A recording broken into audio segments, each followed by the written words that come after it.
6 ದಿನ ಕೂಲಿಯನ್ನು ಸಿಗಬೇಕು ಮತ್ತು 600 ರೂಪಾಯಿ ಕೂಲಿ ವೇತನ ಹೆಚ್ಚಳ ಆಗಬೇಕೆಂದು ಒತ್ತಾಯಿಸಿ ಕಾರ್ಮಿಕರಿಗೆ ಕನಿಷ್ಠ ವೇತನ ಜಾರಿಗಾಗಿ ಎಲ್ಲ ಕಾರ್ಮಿಕರಿಗೆ ಮನೆ ನಿವೇಶನ ಭೂಮಿ ಕೊಡಲು ಒತ್ತಾಯಿಸಿ ಕೃಷ್ಣ ಭೀಮ್ ನೀರಾವರಿ ಯೋಜನೆ ನವಲಿ ಸಮಾಂತರ ನೀರಾವರಿ ಯೋಜನೆ ಜಾರಿಗಾಗಿ ಒತ್ತಾಯಿಸಿ ಸಿಪಿಐಎಂ ಪಕ್ಷದ ಕೊಪ್ಪಳ ಜಿಲ್ಲೆಯ 6ನೇ ಸಮ್ಮೇಳನದ ಭಾಗವಾಗಿ ಇಂದು ಬೃಹತ್ ಮೆರವಣಿಗೆ ಮುಖಾಂತರ ಪಕ್ಷದ ಕಾರ್ಯಕರ್ತರು ಪೆರೇಡ್ ಮುಖಾಂತರ ಇಲ್ಲಿಗೆ ಬಂದು ಭಾಗವಹಿಸಿದಿರಿ. ನಿಮ್ಮೆಲ್ಲರಿಗೂ ಮೊಟ್ಟ ಮೊದಲದಾಗಿ ನಾನು ಸಿಪಿಎಂ ಪಕ್ಷದ ಜಿಲ್ಲಾ ಸಮಿತಿ ಪರವಾಗಿ ನಾನು ಸ್ವಾಗತವನ್ನು ಬಯಸುತ್ತಾ ಈ ಒಂದು ಬಹಿರಂಗ ಸಭೆಗೆ ಉದ್ಘಾಟಕರಾಗಿ ಬಂದಿರುವಂತ ಸಿಪಿಎಂ ಪಕ್ಷದ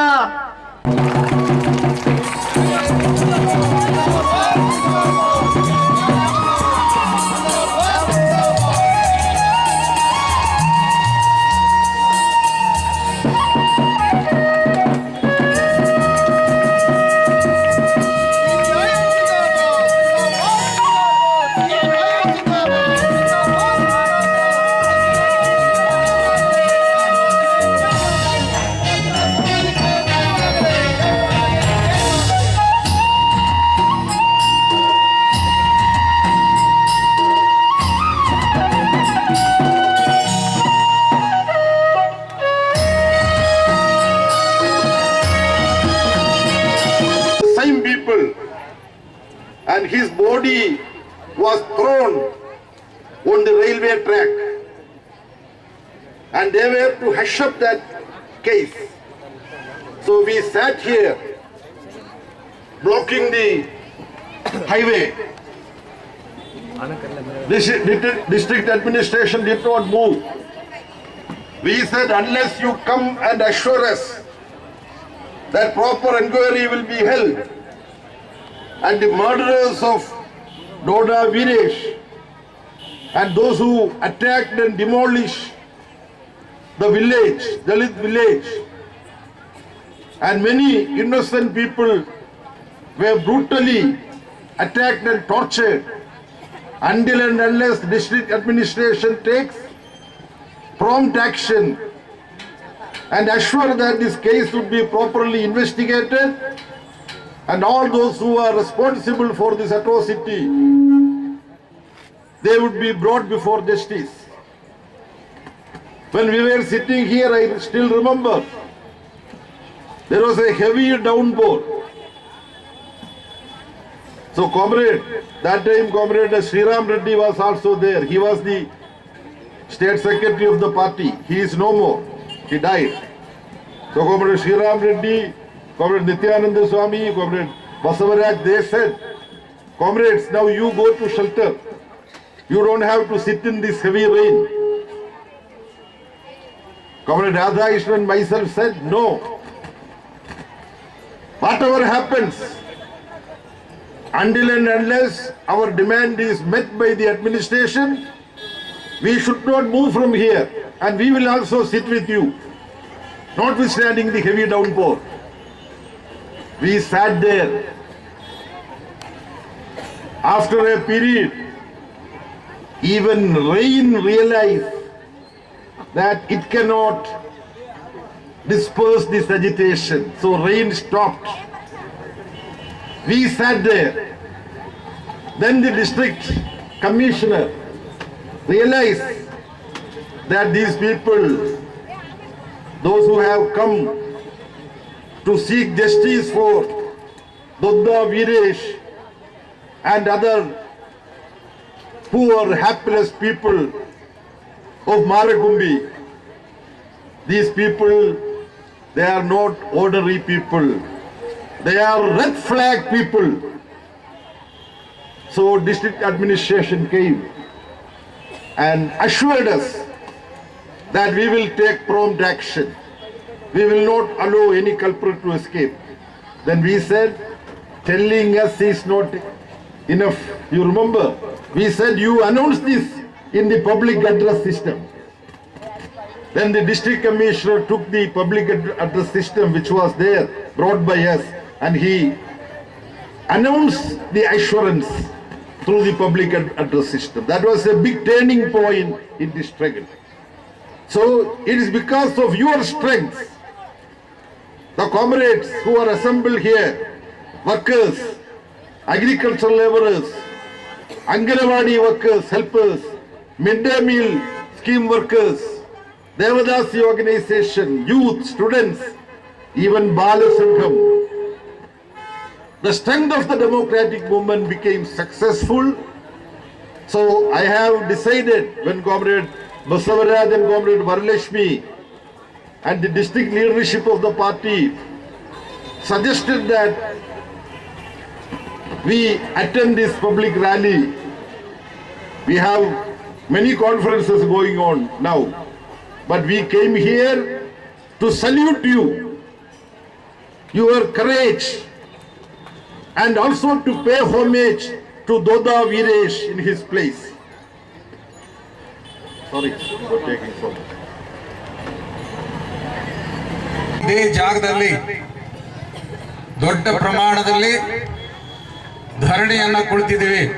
ಪೊಲೀಸ್ ಸ್ಟೇಷನ್ ಮುಂದ್ಗಡೆ ಮಳೆ ಬರ್ತಾ ಇದ್ರು ಕೂಡ ಎದ್ದೋಗದೇನೆ ಹೋರಾಟವನ್ನ ನಡೆಸಿದ್ದೀವಿ. ಆ ಒಂದು ಧರಣಿ ಸತ್ಯಾಗ್ರಹದಲ್ಲಿ ನಾನು ಭಾಗವಹಿಸಿದ್ದೆ ಮಾತ್ರ ಅಲ್ಲ, ನನ್ನ ಜೊತೆಯಲ್ಲಿ ರಾಧಾಕೃಷ್ಣನ್, ಕೇರಳದ ಅಂದಿನ ಸಚಿವರಾಗಿದ್ದಂತ ರಾಧಾಕೃಷ್ಣನ್ ಅವರು ಈಗ ಸಿಪಿಐಎಂ ಪಕ್ಷದ ಪರವಾಗಿ ಕೇರಳದಿಂದ MP ಆಗಿ ಗೆದ್ದಿದ್ದಾರೆ. ಈಗ ಲೋಕಸಭೆಯಲ್ಲಿ ವಿರೋಧ ಸಿಪಿಐಎಂ ಪಕ್ಷದ ನಾಯಕರು ಆಗಿ ಕಾರ್ಯನಿರ್ವಹಣೆ ಮಾಡ್ತಾ ಇದ್ದಾರೆ. ಅವರು ಕೂಡ ಈ ಒಂದು ಹೋರಾಟದಲ್ಲಿ ಭಾಗವಹಿಸಿದ್ರು. ನಾವಿಬ್ರು ಮಾತ್ರ ಅಲ್ಲ, ಇಲ್ಲಿರ್ತಕ್ಕಂಥ ಎಲ್ಲ ನಾಯಕರು ಕೂಡ ಆ ಒಂದು ಹೋರಾಟದಲ್ಲಿ ಭಾಗವಹಿಸಿದ್ರು. ನೀವೆಲ್ಲರೂ ಕೂಡ ದೊಡ್ಡ ಪ್ರಮಾಣದಲ್ಲಿ ಭಾಗವಹಿಸಿದ್ರು. ಯಾಕೆ ನಾವು ಆ ಹೋರಾಟವನ್ನು ನಡೆಸಬೇಕಾಗಿ ಬಂತು? ಬಹಳ ಮುಖ್ಯವಾಗಿ ಮರಕುಂಬಿ ಗ್ರಾಮದಲ್ಲಿ ಅಲ್ಲಿರ್ತಕ್ಕಂಥ ಕೆಲವು ಪಟ್ಟಭದ್ರ ಹಿತಾಸಕ್ತಿಗಳು ಅಲ್ಲಿನ ದಲಿತರ ಮೇಲೆ ಏನೋ ವ್ಯಾಪಕವಾದಂತ ದೌರ್ಜನ್ಯವನ್ನ ನಡೆಸಿದ್ರು. ಅನೇಕ ಜನರಿಗೆ ಗಾಯಾಳುಗಳನ್ನಾಗಿ ಮಾಡಿದ್ರು. ಅದು ಮಾತ್ರ ಅಲ್ಲ, ಈ ಒಂದು ಮರಕುಂಬಿ ದೌರ್ಜನ್ಯದ ಪ್ರಕರಣದಲ್ಲಿ ಬಹಳ ಪ್ರಮುಖವಾದಂತ ಮುಖ್ಯವಾದಂತ ಸಾಕ್ಷಿಯಾಗಿದ್ದಂತ ವೀರೇಶಪ್ಪ ಏನಿದ್ದಾರೆ ಅವರನ್ನ ಕೊಲೆ ಮಾಡಿ ರೈಲ್ವೆ ಟ್ರ್ಯಾಕ್ ಮೇಲೆ ಬಿಸಾಡಲಾಗಿತ್ತು. ರೈಲ್ವೆ ಟ್ರ್ಯಾಕ್ ನಲ್ಲಿ ಅವರನ್ನ ಬಿಸಾಡಲಾಗಿತ್ತು ಅಂತಕ್ಕಂಥ ಅಂಶವನ್ನ ನಾವು ಗಮನಿಸಬೇಕು. ಸೊ ಆದ್ರಿಂದ ಈ ಒಂದು ಪ್ರಕರಣಕ್ಕೆ ಸಂಬಂಧಪಟ್ಟು ಅಲ್ಲಿನ ದಲಿತರಿಗೆ ನ್ಯಾಯ ಸಿಗಬೇಕು. ಜಿಲ್ಲಾ ಆಡಳಿತ, ಜಿಲ್ಲಾ ಪೊಲೀಸ್ ಇಲಾಖೆ ಈ ಒಂದು ಪ್ರಕರಣವನ್ನ ಗಂಭೀರವಾಗಿ ತೆಗೆದುಕೊಳ್ಬೇಕು. ಅಲ್ಲಿಯ ಜನರಿಗೆ ನ್ಯಾಯ ಸಿಗಬೇಕು ಅನ್ನುವಂತ ಒಂದು ಹಕ್ಕೊತ್ತಾಯವನ್ನ ಮಂಡಿಸಿ ನಾವು ಈ ಪ್ರತಿಭಟನೆಯನ್ನ ನಡೆಸಬೇಕಾಗಿ ಬಂದಿತ್ತು ಅಂತಕ್ಕಂಥ ಅಂಶವನ್ನ ನಾನು ನಿಮ್ ಗಮನಕ್ಕೆ ತರ್ತಾ ಇದ್ದೀನಿ. ಆದ್ರೆ ಆ ಸಂದರ್ಭದಲ್ಲಿ ಇವತ್ತು ಇಲ್ಲಿನ ಜಿಲ್ಲಾ ಆಡಳಿತ ಆ ರೀತಿಯ ಕ್ರಮವನ್ನ ತೆಗೆದುಕೊಳ್ಳಿಕ್ಕೆ ಅವರು ಹಿಂದೆ ಮುಂದೆ ನೋಡ್ತಾ ಇದ್ರು ಅನ್ನುವಂತ ಕಾರಣಕ್ಕೆ ನಾವು ಈ ಹೋರಾಟವನ್ನ ನಡೆಸಬೇಕಾಗಿ ಬಂತು. ಈ ಒಂದು ಹೋರಾಟದಲ್ಲಿ ಅವತ್ತಿನ ರಾಜ್ಯ ಸಮಿತಿಯ ಕಾರ್ಯದರ್ಶಿಯಾಗಿದ್ದಂತ ಈಗ ಅವರು ತೀರ್ಕೊಂಡಿರ್ತಕ್ಕಂಥ ಕಾಮ್ರೇಡ್ GV ಶ್ರೀರಾಮ್ ರೆಡ್ಡಿ ಅವರು ಕೂಡ ಆ ಒಂದು ಹೋರಾಟದಲ್ಲಿ ಭಾಗವಹಿಸಿದ್ದು ಮಾತ್ರ ಅಲ್ಲ, ಅವತ್ತು ಹೋರಾಟವನ್ನ ಡಿಸ್ಟರ್ಬ್ ಮಾಡೋದಕ್ಕೆ ಅಂತಲೇ ಮಳೆರಾಯ ಕೂಡ ಅವತ್ತು ಪ್ರವೇಶ ಮಾಡ್ದ. ಮಳೆನೂ ಬಂತು, ಸಾಕಷ್ಟು ಮಳೆ ಬಂತು. ಅವಾಗ ನಮ್ಮ ನಾಯಕರೆಲ್ಲ ನಮಗೆ ಹೇಳಿದ್ರು, ನೀವಿಬ್ರು ಇರೋದು ಬೇಡ, ಬೇಬಿ ಅವರು ಮತ್ತೆ ರಾಧಾಕೃಷ್ಣ ಮುಂದಿನ ದಿನಗಳಲ್ಲಿ ಕೂಡ ನ್ಯಾಯ ಸಿಗದೆ ಹೋದರೆ ಹೋರಾಟವನ್ನು ನಾವು ಮುಂದುವರಿಸ್ತೀವಿ ಅಂತ ಹೇಳಿ ಆವತ್ತು ನಾವು ಎದ್ದು ಹೋಗ್ಬೇಕಾದಂತ ಒಂದು ಸಂದರ್ಭ ಬಂತು ಅಂತಕ್ಕಂಥ ಅಂಶವನ್ನ ನಾವು ಗಮನಿಸ್ಬೇಕು. ಈ ಹೋರಾಟವನ್ನು ನಡೆಸೋದಕ್ಕೆ ಸಾಧ್ಯ ಆಗಿದ್ದು ನಿಮ್ಮೆಲ್ಲರ ಬಲದಿಂದ ಮಾತ್ರ. ನೀವೆಲ್ಲರೂ ನ್ಯಾಯ ಸಿಗಬೇಕು ಅಂತೇಳಿ ಒಕ್ಕೊರಲಿಂದ ಆ ಚಳವಳಿಯಲ್ಲಿ ಭಾಗವಹಿಸಿದ್ರಿಂದ ಮಾತ್ರ ಇವತ್ತು ನಮಗೆ ಸಾಧ್ಯ ಆಗಿದೆ. ಇಂಥ ಒಂದು ಪ್ರಜಾಸತ್ತಾತ್ಮಕ ಹೋರಾಟಗಳು ಇವತ್ತು ದಲಿತರ ಜೊತೆಯಲ್ಲಿ ನಿಂತು ಅವರಿಗೆ ನ್ಯಾಯ ಕೊಡಿಸಿರ್ತಕ್ಕಂಥದ್ದೇನಿದೆ ಅದು ಬಹಳ ಪ್ರಮುಖವಾದಂತ ವಿಚಾರ. ನನಗೆ ನಮ್ಮ ಮುಖಂಡರುಗಳು ಕೇಳಿದ್ರು, ನಮ್ಮ ಸಮ್ಮೇಳನ ನಡೀತಾ ಇದೆ, ನೀವು ಬರಬೇಕು ಅಂತ ಕೇಳಿದ್ರು. ಕಾಮ್ರೇಡ್ ವರಲಕ್ಷ್ಮಿ ಅವರು, ಕಾಮ್ರೇಡ್ ಬಸವರಾಜ್ ಅವರು ಅಧ್ಯಕ್ಷರು ಎಲ್ಲ ಕೇಳಿದ್ರು, ನಾಗರಾಜ್ ಅವರು ಕೇಳಿದ್ರು. ಆದರೆ ನಾನು ಇಲ್ಲಿಗೆ ಬರೋದಕ್ಕೆ ಒಪ್ಪಿದ್ದೇನು, ಬೇರೆ ಎಲ್ಲ ಕಡೆ ಸಾಕಷ್ಟು ಕೆಲಸ ಇತ್ತು. ಆದರೆ ಇಲ್ಲಿ ಮರಕುಂಬಿ ವಿಚಾರದಲ್ಲಿ, ದಲಿತರ ಮೇಲಿನ ದೌರ್ಜನ್ಯದ ವಿಚಾರದಲ್ಲಿ ನಾವು ಗೆದ್ದಿದ್ದೀವಿ. ಮತ್ತೊಮ್ಮೆ ನಿಮ್ಮನ್ನು ಭೇಟಿ ಆಗಬೇಕು, ನಿಮ್ಮನ್ನು ಮಾತಾಡಿಸ್ಬೇಕು, ಈ ಬಗ್ಗೆ ನಾನು ಹೇಳಬೇಕು ಅನ್ನುವಂಥ ಕಾರಣದಿಂದ ಅಷ್ಟು ದೂರದಿಂದ ಈ ಒಂದು ಹೋರಾಟದಲ್ಲಿ ಭಾಗವಹಿಸ್ತಾ ಇದೆ. After our struggle, the administration moved, the prosecution worked very well. I appreciate the very good work done by the prosecutor in pinpointing and bringing out all evidence in the district sessions judge. And district sessions judge gave a very, very significant and historic verdict. 98 of the culprits accused, they were awarded life imprisonment. It is an extraordinary thing to happen in the history of Indian judiciary. Credit goes to you and also the prosecution investigating officers. Now they will go for appeal. We have to be very vigilant. We have to fight the case rigorously. I don't want to take much of your time explaining the political situation. You know, this public rally is being held as a prelude to the Koppal district conference of CPIM. And this district conference is being held prior fascistic Narendra Modi government and their machinations can be collectively resisted by secular democratic forces in our country. This is an important task that our party congress is going to address. Party congress will also address the question how the independent strength of the CPIM and left and democratic forces can be enhanced. How class and mass organizations like Trade Union, Kisan Sabha, Agricultural Labor Organization, Democratic Youth Federation of India, Students Federation of India, Bala Sangham, Devadasi Organization, Anganwadi Scheme Workers Organization, how these organizations, Democratic Cultural Organization, how all this can be strengthened. Without strengthening CPIM and left and democratic forces, we will not be able to face the challenges that the country is facing today. I am sure that the Koppal district conference of CPIM, which is meeting from this afternoon onwards, will discuss and come out with clear-cut ideas how our movement can be further strengthened, how a Narendra Modi and Amit Shah led central government, how we can launch powerful popular struggles with the hope that the district conference of CPIM in Koppal would be a resounding success. Greeting all of you, I conclude, long live Communist Party of India, Marxist, Lal Salam. ನಮ್ಮ ಆ ಸಮರಶೀಲ ಹೋರಾಟದ ಪರಿಣಾಮವಾಗಿ ಕೊಪ್ಪಳ ಜಿಲ್ಲೆಯ ಆಡಳಿತ ಒಂದು ಸಮರ್ಪಕವಾದಂಥ ಕಾರ್ಯನಿರ್ವಹಣೆ ಮಾಡಬೇಕಾದಂಥ ಒಂದು ಪರಿಸ್ಥಿತಿ ನಿರ್ಮಾಣ ಆಯಿತು. ಈ ಸಂಬಂಧಪಟ್ಟಂಥ ತನಿಖೆ ಮಾಡ್ತಾ ಇರುವಂಥ ಅಧಿಕಾರಿಗಳು ಭಾಳ ಸಮರ್ಪಕವಾಗಿ ತನಿಖೆಯನ್ನು ಮಾಡಿದರು. ನ್ಯಾಯಾಲಯದಲ್ಲಿ ವಕೀಲರು ಕೂಡ ಘನಗಂಭೀರ್ಯದಿಂದ ನಮಗೆ ನ್ಯಾಯ ಕೊಡಿಸುವಂಥ ಉದ್ದೇಶದಿಂದ ತಮ್ಮನ್ನು ಅವರು ತೊಡಸ್ಕೊಂಡಿದ್ದರು. ಜಿಲ್ಲಾ ನ್ಯಾಯಾಧೀಶರು ಕೂಡ ಇವತ್ತು ಈ ದಲಿತರಿಗೆ ನ್ಯಾಯ ಸಿಗಬೇಕು ಅಂತೇಳಿ ಅಲ್ಲಿರ್ತಕ್ಕಂಥ ಎಲ್ಲ ಸಾಕ್ಷಿ ಪುರಾವೆಗಳನ್ನು ಗಮನಿಸಿ ಇವತ್ತು ಐತಿಹಾಸಿಕವಾದಂಥ ಒಂದು ತೀರ್ಪನ್ನು ಅವರು ಕೊಟ್ಟಿದ್ದಾರೆ. ಅದರಿಂದ ಸುಮಾರು 97 ಜನ ಈ ದಲಿತರ ಮೇಲೆ ದೌರ್ಜನ್ಯ ನಡೆಸಿರ್ತಕ್ಕಂಥ ಜನಗಳಿಗೆ ಇವತ್ತು ಜೀವಾವಧಿ ಶಿಕ್ಷೆಯನ್ನು ಪ್ರಕಟಣೆ ಮಾಡಿರ್ತಕ್ಕಂಥದ್ದನ್ನು ನಾವು ನೋಡ್ತಾ ಇದ್ದೀವಿ. ಇದರ ಎಲ್ಲ ಈ ಒಂದು ಈ ಬೆಳವಣಿಗೆ ಏನಾಗಿದೆ, ಈ ರೀತಿಯ ಒಂದು ಶಿಕ್ಷೆ ಸಿಗುವಂತ ಬೆಳವಣಿಗೆ, ಇದರ ಎಲ್ಲ ಕ್ರೆಡಿಟ್ ಅಂತಕ್ಕಂಥದ್ದು ಅದು ನಿಮಗೆ ಸಿಗಬೇಕು, ನಿಮ್ಮ ಹೋರಾಟಕ್ಕೆ ಸಿಗಬೇಕು ಅಂತೇಳಿ ನಾನು ನಿಮ್ಮೆಲ್ಲರನ್ನ ಅಭಿನಂದಿಸ್ತಾ ಇದ್ದೇನೆ. ಅದು ಮಾತ್ರ ಅಲ್ಲ, ಈ ಒಂದು ಶಿಕ್ಷೆ ಆಗುವಂತ ರೀತಿಯಲ್ಲಿ ತನಿಖೆಯನ್ನ ಮಾಡಿ ಸಾಕ್ಷಿಗಳನ್ನು ಕೂಡಿ ಹಾಕಿ ಪುರಾವೆಗಳನ್ನು ಕೊಟ್ಟಿರ್ತಕ್ಕಂಥ ತನಿಖಾ ಅಧಿಕಾರಿಗಳು, ಜಿಲ್ಲಾ ಆಡಳಿತ, ಅದೇ ರೀತಿ ವಕೀಲರು ಅದನ್ನ ಅಷ್ಟೇ ಸಮರ್ಪಕವಾಗಿ ಕೋರ್ಟಲ್ಲಿ ಸಾಬೀತು ಮಾಡಲಿಕ್ಕೆ ಪ್ರಯತ್ನ ಮಾಡಿದಂಥವರು ಜಿಲ್ಲಾ ನ್ಯಾಯಾಧೀಶರು, ಅವರೆಲ್ಲರನ್ನೂ ಕೂಡ ನಾನು ಈ ಸಂದರ್ಭದಲ್ಲಿ ಅಭಿನಂದನೆ ಹೇಳೋದಕ್ಕೆ ಪ್ರಯತ್ನ ಮಾಡ್ತಾ ಇದ್ದೇನೆ.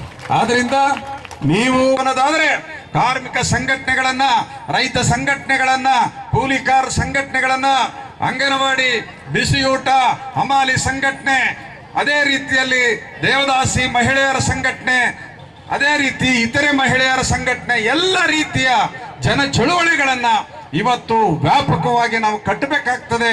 ಜನರ ಮೇಲೆ ಇವತ್ತು ಕೇಂದ್ರ ಸರ್ಕಾರ ಯಾವ ದಾಳಿಗಳನ್ನ ಮಾಡ್ತಾ ಇದೆ ಅದನ್ನ ಹಿಮ್ಮೆಟ್ಟಿಸೋದಕ್ಕೆ ಒಂದು ಸಮರಶೀಲ ಹೋರಾಟಕ್ಕೆ ಸಜ್ಜಾಗಬೇಕಾಗ್ತದೆ. ಆ ರೀತಿಯ ಚಳುವಳಿಗಳನ್ನ ವಿಸ್ತರಣೆ ಮಾಡೋದ್ರ ಮೂಲಕ ನಾವು ಒಂದು ಕಡೆ ಸರ್ಕಾರವನ್ನು ಕಟ್ಟಿ ಹಾಕ್ತಕ್ಕಂಥದ್ದು, ಇನ್ನೊಂದು ಕಡೆಗೆ ಪರ್ಯಾಯ ರಾಜಕೀಯ ಶಕ್ತಿಯಾಗಿ CPIM ಅನ್ನ ಬಲಗೊಳಿಸ್ತಕ್ಕಂಥ ಒಂದು ಕರ್ತವ್ಯವನ್ನ ಇವತ್ತು ಮಹಾಧಿವೇಶನ ಚರ್ಚೆ ಮಾಡಲಿಕ್ಕಿದೆ ಅಂತಕ್ಕಂಥ ಅಂಶವನ್ನ ನಿಮ್ ಗಮನಕ್ಕೆ ತರ್ತಾ ಇದ್ದೇನೆ.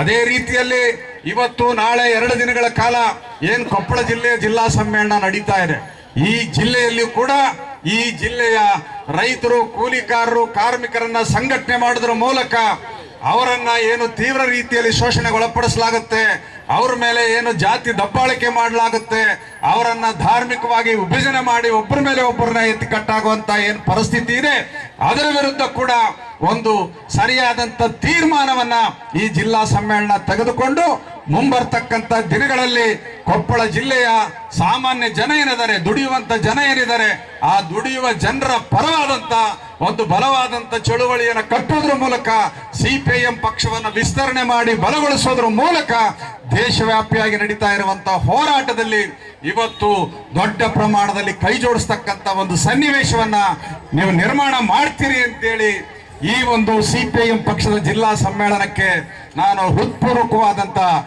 ಆರ್ಥಿಕ ಶುಭಾಶಯಗಳನ್ನು ಕೂಡ ಕೋರ್ತಾ ಇದ್ದೇನೆ. Thank you. ಈ ಒಂದು ಸಮಿತಿಗಳ ಸಮ್ಮೇಳನಗಳು ನಡೀತಾ ಇದ್ದಾವೆ. ಈ ಸಮ್ಮೇಳನಗಳಲ್ಲಿ ನಾವು ಬಹಳ ಪ್ರಮುಖವಾಗಿ ಸರ್ಕಾರದ ನೀತಿಗಳಿಗೆ ಸಂಬಂಧಪಟ್ಟ ಹಾಗೆ ಜನರ ಕಷ್ಟ ಕಾರ್ಪಣ್ಯಗಳ ಬಗ್ಗೆ ಚರ್ಚೆ ಮಾಡೋರಿದ್ದೀವಿ. ಇವತ್ತು ಈ ಕೊಪ್ಪಳ ಜಿಲ್ಲೆಯಲ್ಲೂ ಕೂಡ ಅತ್ಯಂತ ದೊಡ್ಡ ಪ್ರಮಾಣದಲ್ಲಿ ನಮ್ಮ ಕೃಷಿ ಕೂಲಿಗಾರರು, ರೈತರು, ದುಡಿಯುವ ವರ್ಗದ ಜನರಾಗಿರುವಂಥ ಅಂಗನವಾಡಿ, ಬಿಸಿಯೂಟ, ಕಟ್ಟಡ ಕಾರ್ಮಿಕರು, ಹಮಾಲಿ ಕಾರ್ಮಿಕರು ಮತ್ತು ದೇವದಾಸಿ ಹೆಣ್ಣುಮಕ್ಕಳು ಬೇರೆ ಬೇರೆ ವಿಭಾಗಗಳಲ್ಲಿ, ಸಮಸ್ತ ವಿಭಾಗಗಳಲ್ಲಿ ಕೆಲಸ ಮಾಡ್ತಕ್ಕಂಥ ಸಾವಿರಾರು ಜನತೆ ಅತ್ಯಂತ ಉತ್ಸಾಹದಿಂದ ಈ ಒಂದು ಬಹಿರಂಗ ಸಭೆಯಲ್ಲಿ ಮತ್ತು ಮೆರವಣಿಗೆಯಲ್ಲಿ ಪಾಲ್ಗೊಂಡಿರೋದನ್ನ ನಾವು ನೋಡ್ತಾ ಇದ್ದೇವೆ. ಬಹುಶಃ ನಮ್ಮ ಕುಷ್ಟಗಿಯಿಂದ ಬಂದಂತ ಹೆಣ್ಣುಮಕ್ಕಳು ಡೊಳ್ಳು ಕುಣಿತದ ಮುಖಾಂತರ ಒಂದು ಸಾಂಸ್ಕೃತಿಕ ಸ್ವರೂಪವನ್ನ ಈ ಒಂದು ಮೆರವಣಿಗೆಗೆ ಕೊಟ್ಟರು. ನಮ್ಮ ಪುಟಾಣಿ ಮಕ್ಕಳು ಕೆಂಬಾವುಟವನ್ನ ಎತ್ತಿಡಿದು ಅದರ ಮಹತ್ವವನ್ನ ತನ್ನ ಹೆಜ್ಜೆಗಳ ಮುಖಾಂತರವಾಗಿ ಜನರಿಗೆ ತಿಳಿಸಿಕೊಡ್ತಾ ಇದ್ದಾರೆ. ಹಾಗೇನೇ ನಮ್ಮ ಕೆಲವು ಸಹೋದರರು ಒಂದು ಡೋಲನ್ನ ಬಾರಿಸೋದ್ರ ಮುಖಾಂತರವಾಗಿ ಈ ಮೆರವಣಿಗೆಗೆ ಅತ್ಯಂತ ಒಂದು ದೊಡ್ಡ ಮೆರುಗನ್ನ ಕೊಟ್ಟಿದ್ದಾರೆ. ಏನಿದೆಲ್ಲನೂ ಕೂಡ ಈ ಡೊಳ್ಳು ಕುಣಿತ, ಮೆರವಣಿಗೆ ಇದೆಲ್ಲವೂ ಕೂಡ ನಾವು ನೋಡಿದಾಗ ಇದು ಶ್ರಮಜೀವಿಗಳ ಸಂಸ್ಕೃತಿ ಅನ್ನೋದನ್ನ ಇವತ್ತು ನಮ್ಮ ಕೊಪ್ಪಳದ ಜನತೆ ಸಾರಿ ಸಾರಿ ಇವತ್ತು ಹೇಳ್ತಾ ಇದ್ದಾರೆ. ಆದ್ರೆ ಇನ್ನೊಂದು ಸಂಸ್ಕೃತಿಯ ಬಗ್ಗೆ ಮಾತಾಡ್ತಕ್ಕಂಥ ನಮ್ಮ ಪೇಜಾವರ ಶ್ರೀಗಳು ಮೊನ್ನೆ ನವೆಂಬರ್ 26ನೇ ತಾರೀಕು ಇದೇ ನಮ್ಮ ದುಡಿಯುವ ಕೈ ಮತ್ತು ಯಾವ ಸಂವಿಧಾನವನ್ನ ಬದಲು ಮಾಡಬೇಕು ಅಂತ ಇದ್ದಾರೋ ಅದೇ ಜನರು ಕಟ್ಟಿದಂತ ಕಟ್ಟಡದಲ್ಲಿ ನೀವಿವತ್ತು ಕೂತಿದ್ದೀರಾ. ನಿಮ್ಮ ಮೈ ಮೇಲೆ ಹಾಕೊಂಡಿರುವಂತ ಖಾದಿ ಬಟ್ಟೆ ಯಾವುದು? ಇದೇ ನಮ್ಮ ನೇಕಾರರು ಇವತ್ತು ಹೊಲಿಗೆ ಮಾಡಿದಂತ ಬಟ್ಟೆ, ನಮ್ಮ ರೈತ ಬೆಳೆದಂತ ಹತ್ತಿಯಿಂದ ಹಾಕಿರ್ತಕ್ಕಂಥ ಬಟ್ಟೆ ಅನ್ನೋದನ್ನ ನೀವು ಮರಿಬಾರ್ದು. ನೀವು ಕಾಲಿಗೆ ಹಾಕಿರುವಂತ ಚಪ್ಪಲಿ ಯಾರನ್ನ ಸಂವಿಧಾನ ಬದಲು ಮಾಡಬೇಕು ಅಂತ ಹೇಳ್ತಾ ಇದ್ದಾರೋ ಯಾರನ್ನ ಇವತ್ತು ಕೂಡ ಊರಿಂದ ಆಚೆ ಇಟ್ಟು ಕಕ್ಕಸ್ ತೆಗಿಬೇಕು, ಕಸ ಗುಡಿಸಬೇಕು, ಸ್ಮಶಾನ ಕಾಯಬೇಕು ಅಂತ ಹೇಳ್ತಾ ಇದ್ದಾರೋ ಆ ಜನರು ಮಾಡಿದಂತ ಚಪ್ಪಲಿಯನ್ನ ಮೆಟ್ಟಿ ನಿಂತಂತ ನೀವು ಇವತ್ತು ಸಂವಿಧಾನ ಬದಲಾವಣೆ ಬಗ್ಗೆ ಮಾತಾಡ್ತಾ ಇದ್ದೀರಿ. ಯಾಕೊತ್ತಕ್ಕೋಸ್ಕರ ಇವತ್ತು ಬದಲಾವಣೆ ಮಾಡ್ಬೇಕು? ನಾವಿವತ್ತು ಕೇಳ್ತಾ ಇದ್ದೇವೆ, ಈ ದೇಶದಲ್ಲಿ ಮನುಷ್ಯ ಹುಟ್ಟುವಾಗ ಯಾವ ರೀತಿಯ ಸಮಾನತೆ ಇದೆಯೋ, ಮನುಷ್ಯ ಸಾಯುವಾಗ ಯಾವ ರೀತಿಯ ಸಮಾನತೆ ಇದೆಯೋ, ಆ ಸಮಾನತೆ ಈ ಮನುಷ್ಯ ಸಮಾಜದಲ್ಲಿ ಬರ್ಬೇಕಂತ ಹೇಳದೆ ಈ ಕೆಂಬಾವುಟ ಅದನ್ನ ಪ್ರತಿಪಾದನೆ ಮಾಡದೆ ಮಾರ್ಕ್ಸ್ವಾದಿ ಕಮ್ಯುನಿಸ್ಟ್ ಪಕ್ಷ ಅನ್ನೋದನ್ನ ನೀವು ಮರಿಬಾರ್ದು ಅನ್ನೋದನ್ನ ನಾವು ಹೇಳ್ತಾ ಇದ್ದೀವಿ. ಇವತ್ತು ಸಂವಿಧಾನಕ್ಕೆ ಆಗಿರೋದಲ್ಲ ದ್ರೋಹ ಆಗಿರೋದು ನಿಮ್ಮಂತ ಕುಪಿತ ಮನಸ್ಸುಗಳಲ್ಲಿ. ಇವತ್ತು ಜನರನ್ನ ಅವರ ನಿರುದ್ಯೋಗದ ಬಗ್ಗೆ ಮಾತಾಡ್ತಾ ಇಲ್ಲ. ಇವತ್ತು ಇಲ್ಲಿ ಇರ್ತಕ್ಕಂಥ ಗ್ರಾಮೀಣ ಜನತೆ ತಮ್ಮ ಜಮೀನನ್ನ ಕಳ್ಕೊಂಡಿದ್ದಾರೆ. ಬೆಳೆಯನ್ನ ಬೆಳೆಯುವಂತ ರೈತ ಬೆಂಬಲ ಬೆಲೆ ಸಿಗದೆ ನಮಗೆ ಅನ್ನ ಕೊಡುವಂತ ಅನ್ನದಾತ ಇವತ್ತು ವಿಷ ತಗೊಂಡು ಸಾಯ್ತಾ ಇದ್ದಾನೆ. ಅಂತವರಿಗೆ ನೀವೇನು ಕೂಡ ಪರಿಹಾರವನ್ನ ಕೊಡ್ಲಿಕ್ಕೆ ನೀವು ಯಾವತ್ತೂ ಕೂಡ ಮಠಾಧೀಶರು ಈ ದೇಶದಲ್ಲಿ ಹೋರಾಟಗಳನ್ನ ಮಾಡಿಲ್ಲ. ಕೇಸರಿ ಬಾವುಟವನ್ನ ಹಾಕೊಂಡಿರೋ ಜನ ಇವತ್ತು ನೀವ್ಯಾರು ಕೂಡ ಅದಕ್ಕಾಗಿ ಚಳುವಳಿಗಳನ್ನ ನಡೆಸಿಲ್ಲ. ಅದರ ಬದಲಿಗೆ ಮಾಡ್ತಾ ಇರೋದೇನು? ಈ ದೇಶದ ಕಾರ್ಪೊರೇಟ್ ಕಂಪನಿಗಳಿಗೆ ನಮ್ಮ ರೈತರ ಜಮೀನನ್ನ ಕಸ್ಕೊಳ್ತಾ ಇರೋದು, ಡಿನೋಟಿಫೈ ಮಾಡ್ತಾ ಇರೋದು. ಅಭಿವೃದ್ಧಿಯ ಹೆಸರಲ್ಲಿ ಇವತ್ತು ಯಾರು ಒಳ್ಳೆಯ ಬೆಳೆಗಳನ್ನ ಬೆಳೀತಾ ಇದ್ದಾರೆ ಅಂತ ಒಂದು ಭೂಮಿಯನ್ನ ಕಸ್ಕೊಂಡು ಇವತ್ತು ನೀವು ಅವರಿಗೆ ಕೊಡ್ತಾ ಇದ್ದೀರಾ. ಯಾವ ತೆರಿಗೆಯನ್ನ ನಾವು ಕಟ್ತಾ ಇದೀವೋ, ಇಲ್ಲಿ ಯಾರು ನರೇಗಾದಲ್ಲಿ ಕೆಲಸ ಮಾಡ್ತಾ ಇದ್ದಾರೆ ಆ ಹೆಣ್ಣು ಮಕ್ಕಳಿಗೆ ಸಿಗೋದು, ಆ ಗಂಡು ಮಕ್ಕಳಿಗೆ ಸಿಗೋ ಕೂಲಿ ಎಷ್ಟು? ಒಂದು ದಿನಕ್ಕೆ 240 ರೂಪಾಯಿ. ಕರೆಕ್ಟಾ? ಎಷ್ಟು? 300 ರೂಪಾಯಿ. ಅದು ವರ್ಷಕ್ಕೆ 100 ದಿನ. ಆ 100 ದಿನಗಳ ಕಾಲ ಅವರ ಬೆವರನ್ನ ಆರಿಸಿ ತಗೊಂಡು ಬಂದಿರುವಂತ 300 ರೂಪಾಯಿ ದುಡ್ಡಲ್ಲಿ GST ಸಂಗ್ರಹ ಮಾಡಲ್ವಾ ನೀವು? ಟ್ಯಾಕ್ಸ್ ತಗೊಳಲ್ವಾ ನಮ್ಮಿಂದ? ನಮ್ ಬಿಸಿಯೂಟ ಹೆಣ್ಮಕ್ಳಿದ್ದಾರೆ, ಪಾತ್ರೆ ತೊಳಿತಾರೆ, ಮುಸ್ರೆ ತಿಕ್ತಾರೆ, ಮಕ್ಕಳಿಗೆ ಊಟ ಬಡಿಸ್ತಾರೆ, ಅವರ ಮಕ್ಕಳಿಗೆ ಉಪವಾಸದಲ್ಲಿರ್ತಾರೆ. ಅವರ ಸಂಬಳ ಎಷ್ಟು? 3,500 ರೂಪಾಯಿ. ನಮ್ಮ ಬಿಸಿಯೂಟ ಅಂಗನವಾಡಿ ಹೆಲ್ಪರ್ಸ್ ಇದ್ದಾರೆ, ಅವರು ಇವತ್ತು ಮಕ್ಕಳ ತಿಕ್ಕ ತೊಳಿತಾರೆ, ಗೊಣ್ಣೆ ತೆಗಿತಾರೆ, ಎಲ್ಲ ಕೆಲಸಗಳನ್ನ ಮಾಡ್ತಾರೆ. ಅವ್ರ ಸಂಬಳ ಎಷ್ಟು? 6,500 ರೂಪಾಯಿ. ನಮ್ಮ ರೈತರು ನಮ್ಮದೇ ಭೂಮಿ ಅಂತ ಬೆಳೀತಾರೆ, ಬೆಂಬಲ ಬೆಲೆ ಇಲ್ಲ. ಕಡೆಗೆ ಆ ವ್ಯವಸಾಯವನ್ನೇ ಬಿಟ್ಟು ಕೂಲಿಕಾರರಾಗಿ ಪರಿವರ್ತನೆ ಆಗ್ತಾ ಇದ್ದಾರೆ. ಕೂಲಿಕಾರರಾಗಿ ಕೊಪ್ಪಳ ಜಿಲ್ಲೆಯಲ್ಲಿ ಎಷ್ಟು ಜನರಿಗೆ ಉದ್ಯೋಗ ಸಿಕ್ಕಿದೆ? ಎಷ್ಟು ಜನರಿಗೆ ಇವತ್ತು ಆದಾಯದ ಖಾತ್ರಿ ಇದೆ? ಊರನ್ನ ಬಿಟ್ಟು ಊರಿಂದ ಊರಿಗೆ ವಲಸೆ ಹೋಗ್ತಾ ಇದ್ದಾರೆ. ಆ ವಲಸೆ ಹೋದ ಜಾಗದಲ್ಲಿ ಅವರಿಗೆ ಏನು ವಾಸ ಮಾಡಕ್ಕೆ ಮನೆ ಇಲ್ಲ, ಕುಡಿಯೋಕೆ ನೀರಿಲ್ಲ. ಕೆಲಸ ಮಾಡಿ ಮಾಡಿ ಮಾಡಿ ಕಡೆಗೆ ವಲಸೆ ಹೋದಂತ ಜನರ ವಾಪಸ್ ಬರುವುದು ಎಣವಾಗಿ ಇವತ್ತು ವಾಪಸ್ ಬರ್ತಾ ಇದ್ದಾರೆ. ಇಂಥವರಿಗೆ ಏನು ಪರಿಹಾರ? ಇಂಥವರಿಗೆ ಏನ್ ಮಾಡಿದ್ದೀರಿ ನೀವು ಅಂತ ಹೇಳಿ ಕೇಳುವಾಗ ಅವ್ರ ಹತ್ರ ಯಾವುದೇ ರೀತಿಯ ಉತ್ತರಗಳು ಇಲ್ಲ. ಅಂತ ಜನನು ಕೂಡ ಇವತ್ತು GST ಕಟ್ತಾ ಇದ್ದೀವಿ. ಅನುದಾನಗಳನ್ನ ಕಡಿತ ಮಾಡಿ ಇವತ್ತು ಖಾಸಗಿ ಶಾಲೆಗಳಿಗೆ ಹೆಚ್ಚಿನ ಪ್ರೋತ್ಸಾಹ ಕೊಟ್ಟು ಶಿಕ್ಷಣಕ್ಕೆ ಹೆಚ್ಚಿನ ಖರ್ಚನ್ನ ಮಾಡುವಂತ ಪರಿಸ್ಥಿತಿ ನಮಗೆ ಬಂದಿದೆ. ಮಾತ್ರ ಅಲ್ಲ, ಇವತ್ತು ನಮ್ಮ ಇಡೀ ಆದಾಯ ಹೋಗ್ತಾ ಇರೋದು ಒಂದು ಇದಕ್ಕೆ ಶಿಕ್ಷಣಕ್ಕೆ, ಎರಡನೇದು ಆರೋಗ್ಯಕ್ಕೆ, ಅಗತ್ಯವಾಗಿರುವಂತ ಹೊಟ್ಟೆಗೆ ಏನು ತಿನ್ಬೇಕು ಆ ತರದ ಆಹಾರ ವಸ್ತುಗಳನ್ನ ಕೊಂಡುಕೊಳ್ಳಿಕ್ಕೆ ಆಗ್ಲಾರ್ದೆ ಇರುವಂತ ಪರಿಸ್ಥಿತಿ ಒಳಗಡೆ ನಾವು ಬಂದಿದೀವಲ್ಲ. ಇದಕ್ಕೆ ಯಾರು ಕಾರಣ? ಯಾಕೆ ನಾವು ನಿಮಗೆ ಓಟ್ ಹಾಕಿದ್ದು ಹೋದ ಪಾರ್ಲಿಮೆಂಟ್ ಚುನಾವಣೆಯಲ್ಲಿ ನೀವೇನ್ ಹೇಳಿದ್ರಿ? ನಾನೇ ಗ್ಯಾರಂಟಿ ಅಂದ್ರಿ. 2014ರಲ್ಲಿ ನೀವು ಚುನಾವಣೆಗೆ ಓಟ್ ಹಾಕ್ಸ್ಕೊಳ್ಳುವಾಗ ಏನ್ ಹೇಳಿದ್ರಿ? ನಮ್ಮ ಭಾರತದ ಜನರಿಗೆ ಅಚ್ಚೇ ದಿನ ಕೊಡ್ತೀನಿ ಅಂತ ಹೇಳಿದ್ರಿ. ನಂತರದಲ್ಲಿ ಮತ್ತೆ ಏನ್ ಹೇಳಿದ್ರಿ? ಅಮೃತ ಕಾಲವನ್ನ ಕೊಡ್ತೀವಿ ಅಂತ ಹೇಳಿದ್ರಿ. ಅಚ್ಚೇ ದಿನ ಹೋಯ್ತು, ಅಮೃತ ಕಾಲ ಹೋಯ್ತು. ಈಗ ಮೋದಿ ಗ್ಯಾರಂಟಿ ಯಾವುದಕ್ಕೆ ಅಂತ ಹೇಳಿದ್ರೆ ಟ್ಯಾಕ್ಸ್ ಅನ್ನ ಕಟ್ಲಿಕ್ಕೆ, GST ಅನ್ನ ಕಟ್ಲಿಕ್ಕೆ. ಒಂದು ಮನುಷ್ಯ ಇವತ್ತು ಕೇರಳವನ್ನ ಇಡೀ ದೇಶದಲ್ಲಿ ಮಾನವ ಸೂಚ್ಯಂಕದ ಒಳಗಡೆ ಮೊದಲನೇ ಸ್ಥಾನ ರಾಜ್ಯ ಯಾವುದು ಅಂದ್ರೆ ಕೇರಳ ಅಂತ ಹೇಳ್ತೀವಿ. ಆದ್ರೆ ಇವತ್ತು ನಮ್ಮ ಕರ್ನಾಟಕವನ್ನು ಹೇಳಕ್ಕಾಗಲ್ಲ, ಭಾರತವನ್ನು ಕೂಡ ಹೇಳಕ್ಕಾಗಲ್ಲ. ಯಾಕೆ ಅಂತ ಹೇಳಿದ್ರೆ ಮನುಷ್ಯ ಅಂತ ಹೇಳಿದ್ರೆ ಯಾವ ಮಗು 3 ತಿಂಗಳು ಒಬ್ಬ ತಾಯಿ ತನ್ನ ಗರ್ಭದಲ್ಲಿ ಧರಿಸಿರ್ತಾಳೋ ಆ ಮಗು ಅಷ್ಟೇ ಪೌಷ್ಟಿಕತೆಯಿಂದ ಆ ಮಗು ಹೊರಗಡೆ ಬರಬೇಕು. ಆ ಮಗುವಿಗೆ ಜನ್ಮ ಕೊಡುವಂತ ತಾಯಿನೂ ಕೂಡ ಆರೋಗ್ಯಕರವಾಗಿರ್ಬೇಕು ಅಂತ. ಆ ಮಗು ಹೊರಗಡೆ ಬಂದ ಮೇಲೆ ಆ ಮಗು ವಿದ್ಯಾರ್ಥಿ ಆಗಬೇಕು, ಯುವಕನಾಗಬೇಕು, ಮತ್ತೆ ಪ್ರಜೆಯಾಗಿ ಬರಬೇಕು. ಆ ಪ್ರಜೆಯಾಗಿ ಬರುವಾಗ ನೀವು ಅವನಿಗೆ ಏನ್ ಕೊಡ್ತೀರಿ ಅಂತ ಹೇಳಿದ್ರೆ ಇಲ್ಲಿ ಭಿಕ್ಷಾ ಪಾತ್ರೆನೇ ಇರೋದು, ಬೇರೆ ಏನು ಕೂಡ ಇಲ್ಲ. ಆದ್ರೆ ಇವತ್ತು ನಮ್ಮಲ್ಲಿ ಬಹುತೇಕರು 60 ವರ್ಷ ಬರೋದ್ರೊಳಗಡೆ ಬಹಳಷ್ಟು ದೊಡ್ಡ ಸಂಖ್ಯೆಯಲ್ಲಿ ಜನ ಸಾಯ್ತಾ ಇದ್ದಾರೆ. ಅಂದ್ರೆ ಮನುಷ್ಯನ ಜೀವಿತಾವಧಿನೇ ಇವತ್ತು ಕಡಿಮೆ ಆಗ್ತಾ ಇದೆ. ಯಾಕೆ ಕಡಿಮೆ ಆಗ್ತಾ ಇದೆ ಅಂತ ಹೇಳಿದ್ರೆ ಅವನು ತಿನ್ನುವಂತ ಕೂಳಿದೆಯಲ್ಲ. ಈಗ ನೀವು ಕೊಪ್ಪಳದ ಜನ ಎಲ್ಲ ಊಟ ಮಾಡ್ತೀರಿ, ಏನು ನಿಮ್ದು ಬಹಳ ಪ್ರಸಿದ್ಧಿ ಊಟ? ರೊಟ್ಟಿ, ಬ್ಯಾಳಿ, ಆಮೇಲೆ ಮತ್ತೆ ಸ್ವಲ್ಪ ಉಪ್ಪಿನಕಾಯಿ. ನಮ್ಮ ಹೆಣ್ಮಕ್ಳಂತೂ ಹೋರಾಟಕ್ಕೆ ಬಂದ್ರೆ 1-2 ಬ್ಯಾಳಿ, 1-2 ಉಪ್ಪಿನಕಾಯಿ, 10 ರೊಟ್ಟಿ ಪ್ಯಾಕ್ ಮಾಡಿದ್ರು ಬಂದ್ರು 5 ದಿನ ಆದ್ರೂ ರೊಟ್ಟಿನೇ ತಿಂತಿರ್ತಾರೆ. ಏನಿದೆ ರೊಟ್ಟಿಯಲ್ಲಿ ಪೌಷ್ಟಿಕಾಂಶ?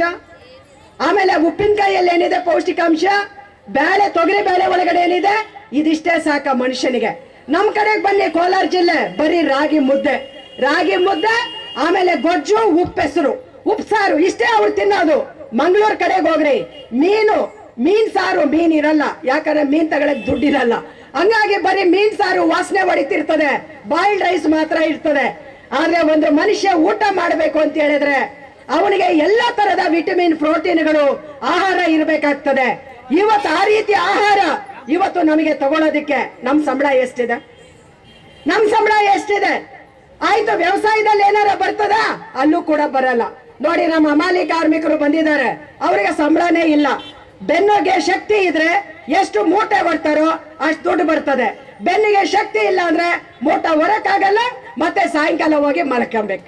ಇಷ್ಟೇ ತಾನೇ ಇರೋದು. ಏನು ಖಾತ್ರಿ ಏನು? ನಾವು 18ನೇ ವಯಸ್ಸಿಂದ 60 ವರ್ಷದ ತನಕ ಗೆಯ್ತಾನೇ ಇರ್ತೀವಿ, ಕೆಲಸ ಮಾಡ್ತಾನೆ ಇರ್ತೀವಿ.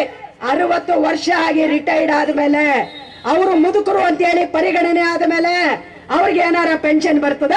ಅದು ಕೂಡ ಇಲ್ಲ. ಈಗ BPL ಕಾರ್ಡ್ ಏನೋ ಇತ್ತು, ಈಗ ನರೇಂದ್ರ ಮೋದಿ ಅವರಿಗೆ ಒಂದು ತಲೆ ಒಳಗೆ ಬಂದ್ಬಿಟ್ಟೈತಂತೆ. ಏನಂತ? BPL ಕಾರ್ಡ್ಗಳು ಎಲ್ಲರೂ ಜಾಸ್ತಿ ಮಾಡಿಸ್ಕೊಂಡ್ಬಿಟ್ಟವ್ರೆ, ಹಂಗಾಗಿ ನಾವು ಅದನ್ನ ತೆಗೆದು ಬಿಡ್ತೀವಿ ಅಂತ. ನೋಡಿ, 5 ಕೋಟಿ ಜನರದು BPL ಕಾರ್ಡ್ ತೆಗೆದುಬಿಟ್ಟವ್ರೆ. ನಮ್ ಸಿದ್ದರಾಮಯ್ಯ ಅವರು ಸ್ಟೇಟ್ಮೆಂಟ್ ಕೊಡ್ತಾನೆ ಇದ್ದಾರೆ, ಇನ್ಕಮ್ ಟ್ಯಾಕ್ಸ್ ಯಾರು ಕಟ್ತಾ ಇದಾರೋ ಕಂಟಿನ್ಯೂಸ್, ಅವ್ರದ್ದು ಬಿಟ್ಟು ಉಳಿದವ್ರದ್ದು ಯಾರ್ದು ತೆಗಿತಿಲ್ಲ ಅಂತ ನೀವು ಚೆಕ್ ಮಾಡ್ಕೊಳ್ರಿ. ಯಾರ್ಯಾರಿಗೆ BPL ಕಾರ್ಡ್ ಹೋಗಿದೆ, ಯಾರ್ಯಾರಿಗೆ ಇದೆ ಅನ್ನೋದನ್ನ ನೀವು ಚೆಕ್ ಮಾಡ್ಕೊಳ್ರಿ, ಆಯ್ತಾ? ಇನ್ನ ನರೇಗಾದಲ್ಲಿ ಡೂಪ್ಲಿಕೇಟ್ ಕಾರ್ಡ್ಗಳು ತಗೊಂಡು ಎಲ್ಲ ದುಡ್ಡು ತಿಂದಾಗ್ತಾ ಇದ್ದಾರೆ ಜನ. ಅದಕ್ಕೋಸ್ಕರ ಅವ್ರು ಫಿಂಗರ್ ಪ್ರಿಂಟ್ ಕೊಡಬೇಕು ಅಂತ ಹೇಳಿದಾರಂತೆ. ಅದ್ರಲ್ಲಿ ಎಷ್ಟು ಜನ ಹೋದ್ರು? ಅದ್ರಲ್ಲಿ ಒಂದಷ್ಟು ಕೋಟಿ ಜನ ಒಟ್ಟೋದ್ರು.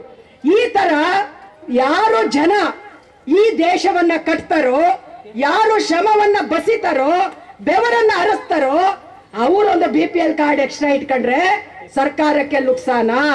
ಆದರೆ ನಮ್ಮ ದೇಶದಲ್ಲಿ ಹಾಕುವ ತೆರಿಗೆಯನ್ನ, ಶ್ರೀಮಂತರ ತೆರಿಗೆಯನ್ನ ಮನ್ನಾ ಮಾಡಿದ್ರೆ ಅದು ಸರ್ಕಾರಕ್ಕೆ ನುಕ್ಸಾನ ಆಗಲ್ಲ.